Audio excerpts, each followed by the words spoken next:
जय हिंद प्यारे बच्चों। तो स्वागत है आप सभी लोगों का आपके अपने ही YouTube channel CKS online classes में। तो प्यारे बच्चों, आप सभी लोग कैसे हैं? हम उम्मीद करते हैं कि आप सभी लोग अच्छे होंगे और आप सभी लोग की तैयारी भी है जो है बहुत ही अच्छी तरीके से चल रही होगी। तो प्यारे बच्चों, आज की इस क्लास में हम लोग पढ़ने वाले हैं क्लास 12 हिस्ट्री के VVI सब्जेक्टिव क्वेश्चन, जो कि आपके 2000 बोर्ड के फाइनल परीक्षा में 100% यहाँ से देखने को मिलेगा। तो आप लोग इस प्रश्न को जो है सभी प्रश्नों को अच्छी तरीके से एक बार याद कर लीजिए, जिससे आपको एग्जाम में एक भी प्रश्न न छूट पाए। और रोज़ रात हम लोग का 7:30 से लाइव क्लास चलता है। तो आप लोग चाहते हैं कि हमारे पास भी नोटिफिकेशन पहुंच पाए, तो आप CKS ऑनलाइन क्लासेस को सब्सक्राइब करके जरूर ऑल पर दबा लीजिए, जिससे जब भी क्लास हो उसका नोटिफिकेशन आपके पास जरूर पहुंच पाए। तो नए बच्चे हैं तो क्या कीजिएगा, चैनल को सब्सक्राइब करके ऑल पर जरूर दबा लीजिए। और क्लास अच्छा लगे तो दोस्तों के पास भी ज़्यादा से ज़्यादा शेयर करना है, जिससे आप लोग की दोस्तों की भी तैयारी अच्छी तरीके से हो पाए। तो चलिए एक बार सभी प्यारे बच्चों, एक बार क्लास को जो है जल्दी से एक बार पहले लाइक कर दीजिए, उसके बाद हम क्लास को शुरू करते हैं। ठीक है, चलिए फटाफट एक बार सभी प्यारे बच्चे लाइक कर देंगे और अपने दोस्तों को भी शेयर कर दीजिएगा। ठीक है, चलिए उसके बाद हम लोग पहला नंबर क्वेश्चन देखते हैं। चलिए, तो पहला नंबर क्वेश्चन है आप लोग के सामने, क्या है कि विजयनगर साम्राज्य के संस्थापक कौन थे और इसकी स्थापना कब हुई थी। देखिए, पहले तो आपको बताना है कि विजयनगर साम्राज्य के संस्थापक कौन थे और इसकी स्थापना जो है ना कब हुई थी। तो उत्तर क्या लिखेगा, उत्तर लिख दीजिएगा कि विजयनगर साम्राज्य की स्थापना जो है ना हरिहर और बुक्का ने किया था। विजयनगर साम्राज्य की स्थापना किसने किया, तो विजयनगर साम्राज्य की स्थापना जो है हरिहर एवं बुक्का ने किया था। और कब किए थे, तो 1336 ईस्वी में किए थे। याद रखिएगा, आपको ऑब्जेक्टिव में भी पूछेगा कि विजयनगर साम्राज्य की स्थापना किसने की, तो कौन किए थे, हरिहर और बुक्का ने किए थे। याद रखना है। और कब किए, तो 1336 में किए थे। याद रखिएगा। ठीक है, ये आपके 2 नंबर का क्वेश्चन है, जरूर इसको आप लोग याद कर लीजिएगा। ठीक है, चलिए इसी प्रकार आप लोग को सभी क्वेश्चन को अच्छी तरीके से याद करना है। ठीक है, और क्लास को कोई भी बच्चा छोड़कर नहीं जाएगा, सभी बच्चे से रिक्वेस्ट है। ठीक है, चलिए 2 नंबर क्वेश्चन को देखिएगा। 2 नंबर क्वेश्चन क्या है कि विजयनगर में शासन करने वाले 2 वंशों के नाम लिखे। विजयनगर में क्या, तो शासन करने वाले 2 वंशों के नाम लिखना है हमें। तो किस प्रकार लिखेंगे, चलिए देखते हैं। तो विजयनगर में शासन करने वाले 2 क्या है, 2 वंश संगम और क्या है, तुलुव वंश था। विजयनगर में शासन करने वाले 2 वंश कौन था, तो विजयनगर में शासन करने वाले 2 वंश था। एगो में संगम हो जाएगा और दूसरा आपका कौन, तो तुलुव वंश हो जाएगा। ठीक है, इसको भी लिख दीजिएगा, तो आपको 2 नंबर जो एग्जाम में पूरा मिल जाएगा। ठीक है, तो जरूर लिख देना है, जितना आसान हो सके उतना आसान भाषा में आप लोग को पढ़ाया जा रहा है यहाँ पे। तो अगर आप लोग को अच्छा लगे क्लास, तो सभी प्यारे बच्चे सब्सक्राइब करके ऑल पर जरूर दबा के रखिए, जिससे आने वाले क्लास का नोटिफिकेशन भी आपके पास सबसे पहले पहुंचे। ठीक है, चलिए देखते हैं तीसरा नंबर क्वेश्चन क्या है कि कमल महल कहाँ है। कमल महल जो है ना कहाँ पर है, इसका क्या उपयोग है। कमल महल कहाँ पर है और इसका क्या उपयोग है, तो चलिए देखते हैं। कमल महल विजयनगर में स्थित है। कमल महल कहाँ है, तो कमल महल जो है ना यह विजयनगर में स्थित है। ठीक है, एक सुंदर महल है। यह क्या है, तो यह एक सुंदर महल है। कमल महल जो है ना यह विजयनगर में स्थित है वह, और यह जो है ना एक सुंदर महल है। इसका उपयोग जो है राजा अपने परामदर्शिताओं से मिलने के लिए करते थे। ठीक है, तो इसका उपयोग जो है ना राजा लोग अपने परामदर्शिताओं, यानी जो अभी आप लोग अपने भाषा में बोलते हैं तो कुटुंब बोलते हैं। ठीक है, जैसे कि किसी का कुटुंब आया, ठीक है, उनसे मिलने के लिए जो है ना करते थे। ठीक है, तो आप लोग इसको भी लिख दीजिएगा, आपको 2 नंबर जो एग्जाम में मिल जाएगा। ठीक है, तो सभी क्वेश्चन को अच्छे से एक बार याद जरूर करना है। अगर यहाँ पे नहीं याद हो तो आप लोग नोटबुक पर जरूर याद करिएगा लिख कर। ठीक है, या PDF आप लोग को मिल जाएगा, लास्ट तक जुड़े रहिए, आपको नंबर दे दिया जाएगा PDF के लिए। चलिए नेक्स्ट क्वेश्चन पर आ गए हैं। 4 नंबर क्वेश्चन देखिएगा, विरूपाक्ष मंदिर की 2 विशेषता लिखे।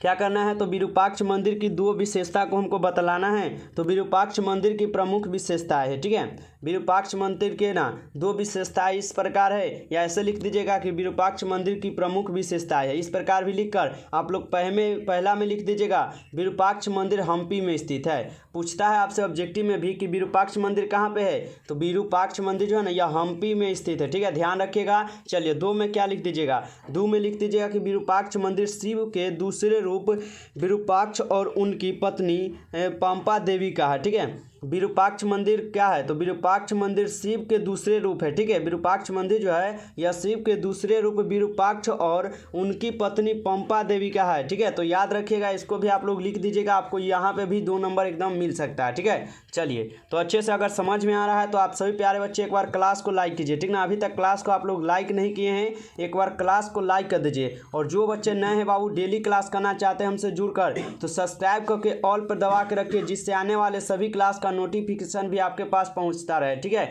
और ज़्यादा से ज़्यादा शेयर करना है अपने दोस्तों को। चलिए नेक्स्ट क्वेश्चन देखिएगा, 5 नंबर क्वेश्चन क्या है? आयंगर व्यवस्था के विषय में आप क्या जानते हैं?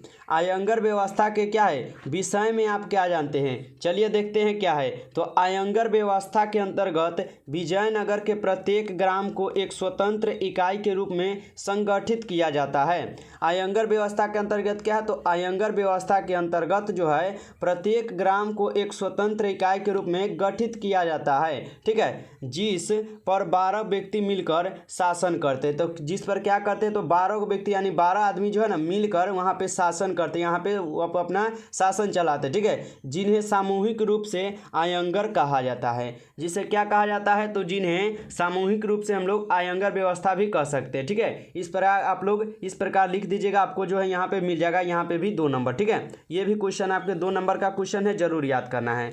चलिए नेक्स्ट क्वेश्चन देखिएगा, 6 नंबर क्वेश्चन। 6 नंबर क्वेश्चन है कि किताब उल हिंद की 2 विशेषता को लिखे। ठीक है, किताब उल हिंद के कितने विशेषता लिखना है?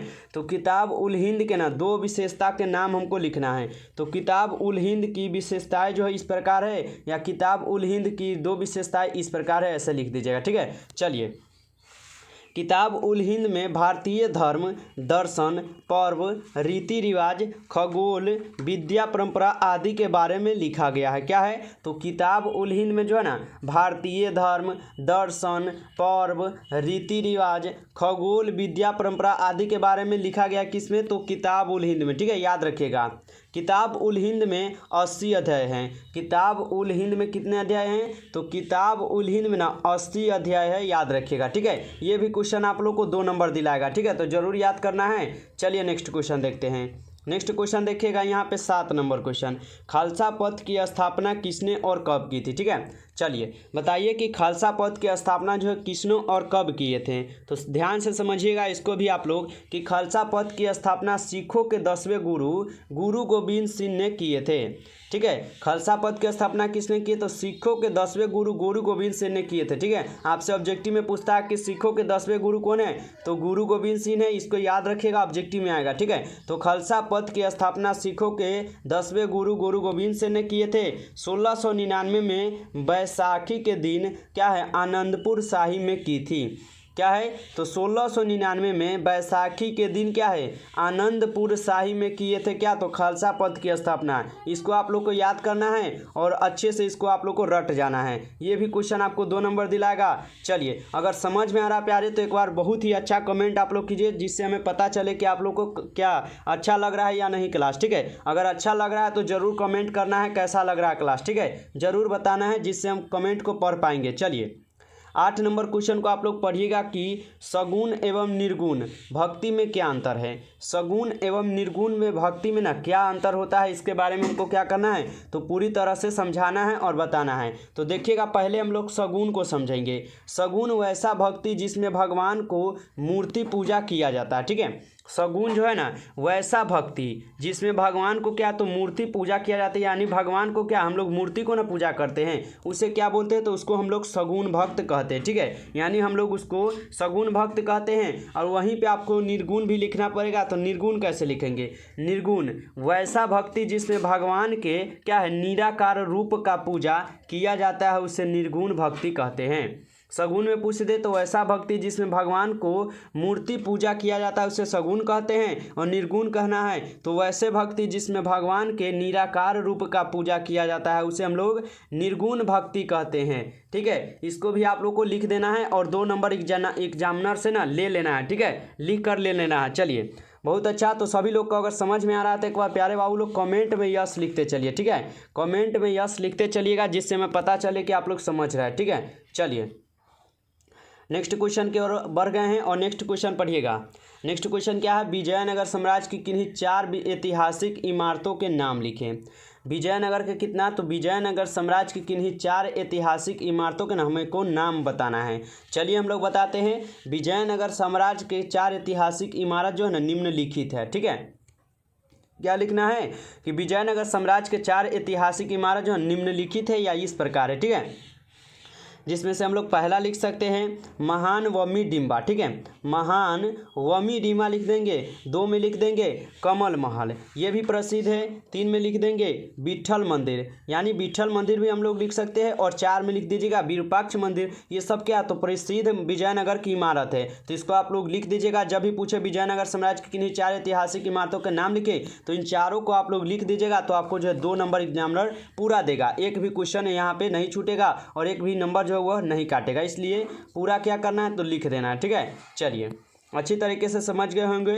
चलिए नेक्स्ट क्वेश्चन देखते हैं। ठीक है, नेक्स्ट क्वेश्चन है आपके सामने कि अकबरकालीन सिंचाई व्यवस्था पर टिप्पणी लिखे। क्या करना है, तो अकबरकालीन सिंचाई व्यवस्था पर हमको टिप्पणी लिखना है।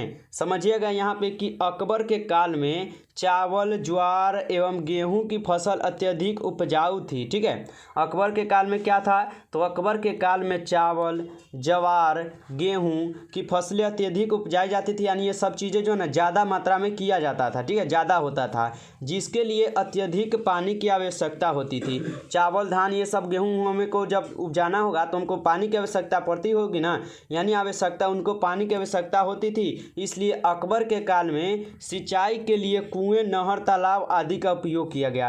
अकबर के काल में क्या हो, तो इसलिए जो है ना अकबर के काल में सिंचाई, नल, कुएं, तालाब आदि का उपयोग जो है ना किया गया, यानी सभी चीज़ का जो है प्रयोग किया गया। ठीक है, और उपयोग किया गया, तो लिख दीजिएगा इसको भी आप लोग, तो आपको पूरा नंबर मिल जाएगा। चलिए नेक्स्ट क्वेश्चन देखिए। नेक्स्ट क्वेश्चन क्या है, नेक्स्ट क्वेश्चन है कि उत्तर भारत में भक्ति आंदोलन का प्रारंभ किसने किया था और उनका जीवन परिचय दे। ठीक है, उत्तर भारत में भक्ति आंदोलन का प्रारंभ जो है ना किसने किया था, इसको आपको बनाना है।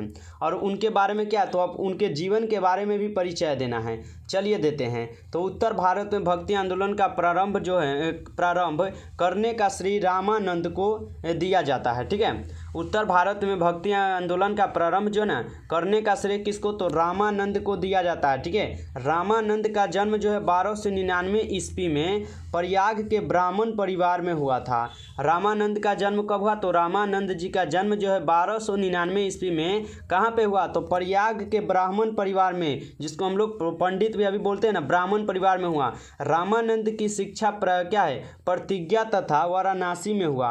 रामानंद की क्या, तो रामानंद की शिक्षा प्रतिज्ञा, उनकी शिक्षा की प्राप्ति कहाँ पर हुआ, तो वाराणसी में हुआ था। ठीक है, रामानंद के गुरु कौन थे, तो राघव गोद थे। ठीक है, रामानंद के शिष्य रैदास, कबीर आदि हुए हैं। ठीक है, आपसे पूछता है कि रामानंद के शिष्य कौन थे, तो रैदास थे और कबीर थे। इसको आप लोग याद रखिएगा, यहाँ पे आप लोग का बन जाएगा ये भी क्वेश्चन। ठीक है, तो आज का क्लास आप लोग को कैसा लगा है। आज की इस क्लास में कुल 11 क्वेश्चन आप लोग को पढ़ाए हैं और ये सभी क्वेश्चन आपके लिए बहुत ज़्यादा इंपॉर्टेंट था। अगर आप लोग इसको याद कर लेते हैं तो आपको यहाँ से बहुत सारा क्वेश्चन बन जाएगा एग्जाम में, इसलिए आप लोग को अच्छे से याद कर लेना है। क्लास अच्छा लगा हो तो जाने से पहले एक बार लाइक जरूर कर दीजिएगा। जो भी बच्चे नए हैं सब्सक्राइब करके ऑल पर दबा के रखिए, जिससे आने वाले सभी क्लास का नोटिफिकेशन आपके पास सबसे पहले पहुंचता रहे और आप सबसे पहले अपनी क्लास देखकर अच्छे से तैयारी कर पाएंगे। इसलिए सब्सक्राइब जरूर करिए। क्लास अच्छा लगा हो तो दोस्तों, भाई बहन सभी को शेयर करना है। ठीक है, चलिए तो सभी बच्चे क्या कीजिए, जल्दी से एक बार लाइक और सब्सक्राइब कर दीजिए और बताइए कि क्लास कैसा लगा है। कमेंट में आप लोग एक अच्छा सा कमेंट करना है, जिसको हम पढ़ेंगे और देखेंगे कि क्लास कैसा था। ठीक है, चलिए तो आप लोगों को कमेंट कर देना है। अगर जो भी नए बच्चे हैं आप लोग इस नंबर पर हमें मैसेज कर सकता है, जिस नंबर आप लोग का है 962। ठीक है, 18834। इस नंबर पर आपको PDF के लिए जो है ना हमको मैसेज करना है और बोलना है कि सर हमको भी ग्रुप में ऐड कर दीजिए, तो आपको हम जोड़ देंगे। ठीक है, जहाँ पे डेली क्लास कीजिएगा और डेली PDF आप लोग को मिल जाएगा। चलिए मिलते हैं फिर नेक्स्ट क्लास में, तब तक के लिए आप लोग ध्यान रखिएगा, मन लगाकर पढ़ाई कीजिए। बेस्ट ऑफ लक प्यारे साथियों, चलिए बाय बाय।